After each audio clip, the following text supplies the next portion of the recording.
तर आता नव्या परीक्षेची तारीख ही लवकरच जाहीर होईल आणि त्यासाठी परीक्षार्थींचे परीक्षा केंद्र हे 3 मेचं जे होतं तेच राहणार आहे। तर विद्यार्थ्यांना नव्यानं रजिस्ट्रेशन करण्याची गरज नाहीये। विद्यार्थ्यांकडून नव्या परीक्षेसाठी कुठलेही शुल्कही घेतलं जाणार नाहीये।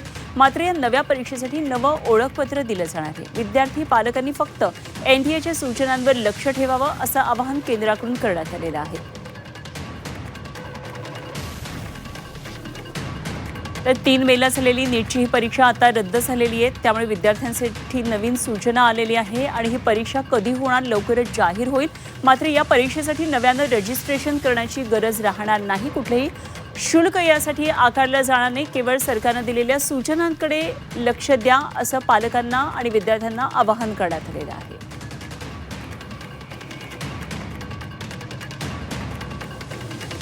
एकदा आपण सगळी ही माहिती पाहूया ग्राफिक्सद्वारे। नीट परीक्षेच्या नव्या तारखा लवकरच आता जाहीर होणार आहेत। परीक्षार्थींना 3 मे रोजीचं जे परीक्षा केंद्र होतं तेच याही वेळी परीक्षा केंद्र असेल।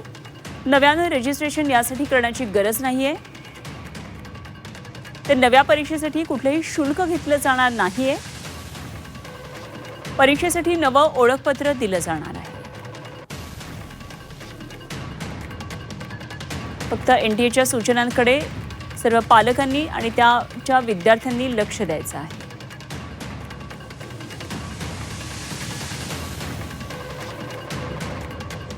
आणि आपण थेट जातोय ठाण्यामध्ये। सध्या ठाण्यामध्ये आंदोलन सुरू आहे।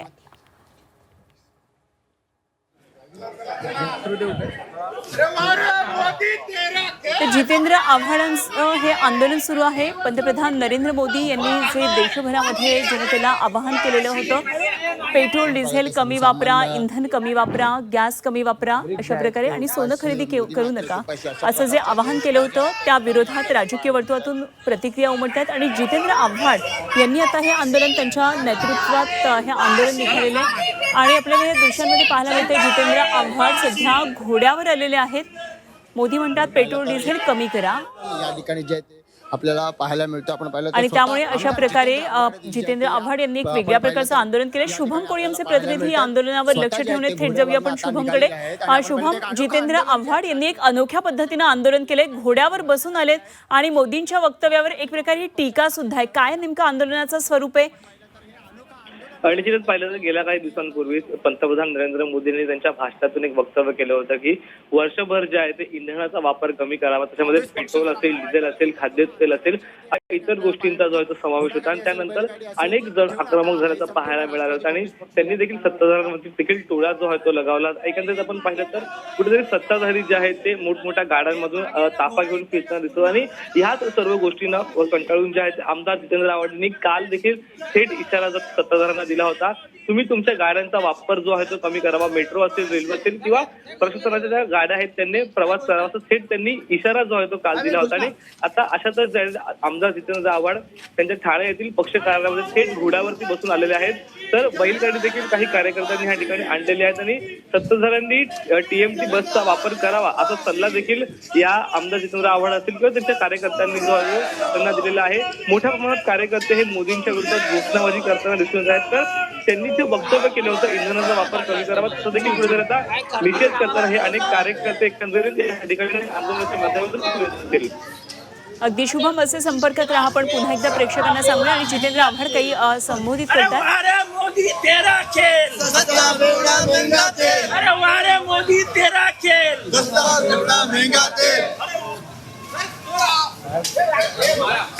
अरे वारे मोदी तेरा खेल, अरे वारे मोदी तेरा खेल, अरे वारे मोदी तेरा खेल।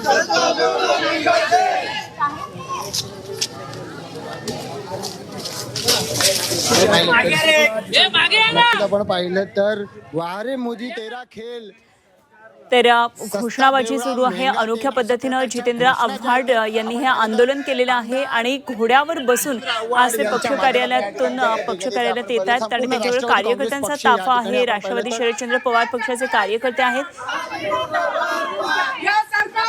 पाहिलं तर मोदी घाटात कोटींचा पोट जनतेचे गेले खपाटीला पोट अशा प्रकारचे घोषणा पोस्टर या आपण पत्रकारांवर पाहिलं. लिहिलेल्या आपल्याला पाहायला मिळतात. आमचे प्रतिनिधी शुभम कोळी आपल्या बरोबर आहेत. शुभम, विविध घोषणाबाजी केली जाते, अनोख्या पद्धतीने हे आंदोलन केलेलं आहे, मोठ्या प्रमाणात कार्यकर्ते सहभागी झालेले आपल्याला पाहायला मिळतात. जितेंद्र आव्हाड जे आहेत ते पाहिलं तर मोठ्या आंदोलनामध्ये जे आहेत ते सहभागी झालेले आहे. आपण पाहिलं शरद पवार पक्षाचं जे चंदनवाडी येथील कार्यालय आहे त्या ठिकाणी जमलेलं आहे. शेकडोंच्या संख्येने जिल्हाध्यक्ष असतील किंवा जे नगरसेवक निवडून आलेले आहेत महानगरपालिकेमध्ये ते सर्वच नगरसेवक त्या ठिकाणी एकवटलेले आहेत आणि मोठ्या प्रमाणामध्ये आंदोलन जे आहे ते सध्या या कार्यकर्त्यांनी छेडलेलं आहे. ठाणे महानगरपालिका हद्दीमध्ये देखील आपण पाहिलं तर आक्रमक भूमिका जी आहेत नेहमीच राष्ट्रवादी शरद पवार पक्ष घेत असताना आमदार जितेंद्र आव्हाड देखील अनेक विषयांना अनुसरून जे आहेत त्यांनी अनेकदा जे आहेत विरोध करताना दिसून आले. सरकारच्या विरोधात असेल, विरोधामध्ये असेल तर सत्ताधाऱ्यांच्या विरोधामध्ये असतील. आणि आता अशातच जे इंधनाच्या संदर्भात पंतप्रधान नरेंद्र मोदी यांनी एक वक्तव्य केलेलं आहे, महत्वपूर्ण वक्तव्य आहे आणि त्याचा संपूर्ण मुंबईकरांनी देखील त्याचं लक्ष जे आहे ते वेधलं होतं. अनेक मुंबईकरांनी जे आहे ते